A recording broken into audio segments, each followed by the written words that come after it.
Jeremy, at 11 o'clock last night, I saw you offering an articulate Harvard Law version of the flaw in the president's take on his authority. It's been about, I don't know, 10 more hours, and the governors are pushing back aggressively. They form these regional coalitions, and it seems that the president has eliminated himself as even a factor. Where do you see this outrageous allegation and the response today from the nation's governors?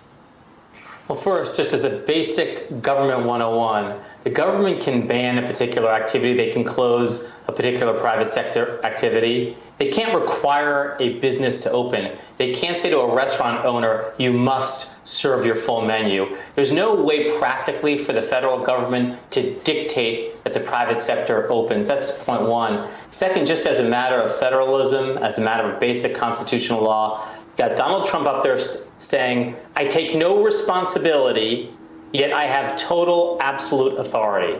It's basically what you would expect a child king to say. No responsibility, total absolute authority. And of course, under our Constitution, Nicole, we don't have kings, we don't have monarchs, we dispense with that in the Revolutionary War. And through all of our jurisprudence, all of our constitutional history, the Supreme Court has said over and over again, the president's power is not limitless. It's high with respect to national security, but we're not talking about national security here. We're talking about a form of economic security and health security. And in that domain, this is not the president's sole call.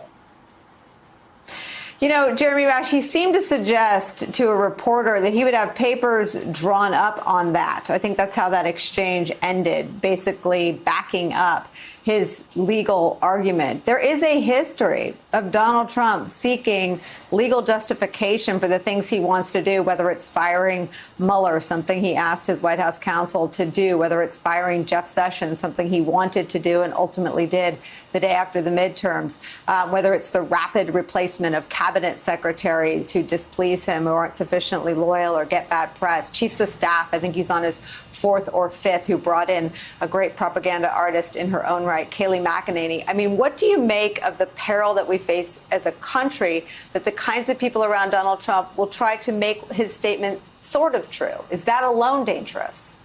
Well, Nicole, I can recall hearing from some people who served with Donald Trump, were with him in the Oval Office in the early months of his presidency, I would say the first 2 years. And they said, and this really shocked them to their core, they said that he directed them to pursue policies that violated federal law. And when they told him, sir, you can't do this, we can't do this, he said, do it anyway. And as a result, you saw cabinet secretaries, and I won't name names, though of course we could, specific cabinet secretaries, senior administration officials swept aside, pushed out, fired by tweet.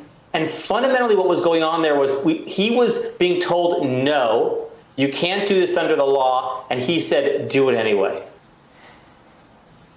You know, Jonathan Lemire, this seems to be where this scandal has arrived. I mean, thousands of people have died. Thousands more are expected to lose their lives. And Donald Trump is debating what the definition of absolute authority is in a briefing room with a maniacal focus on the press. You see reporters like Ashley Parker, like yourself, one of the best on the beat, talking about imagined enemies. I mean, there is a layer in all of your reporting about the president's grasp on reality maybe not being 100%.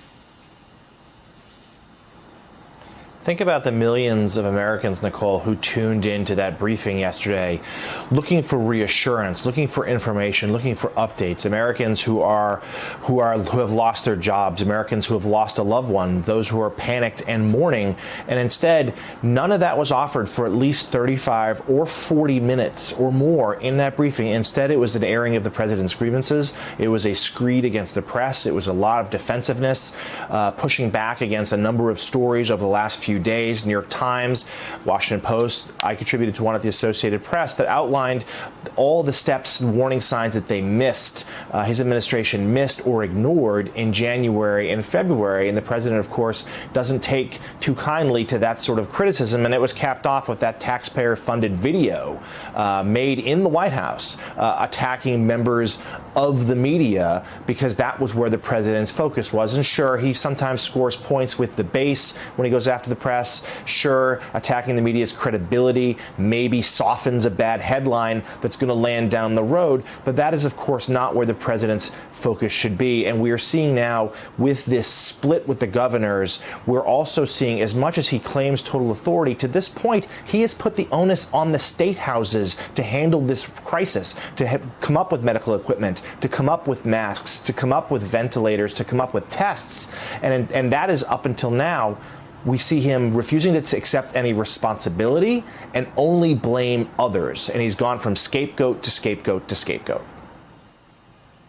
The AP also has an interview with Anthony Fauci, and I think it's the first time I've seen him acknowledge publicly that essentially spending 2 hours plus whatever travel to the White House and prep time for those coronavirus daily briefings goes on there is not the best use of his time. Talk about that.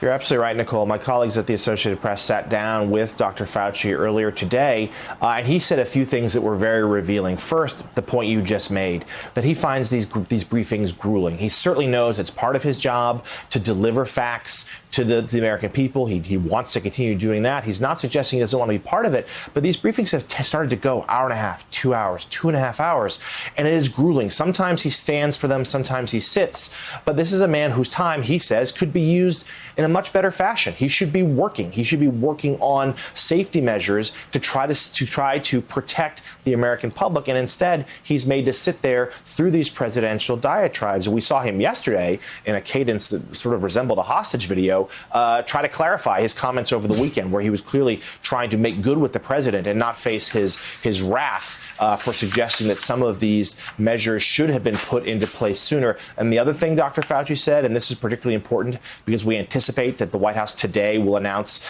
the formation of a new council meant to look into restarting the nation's economy, which the president wants to be done ASAP. Dr. Fauci, when asked about the target date of May 1st, said in his estimation that was far, far too early and rather premature.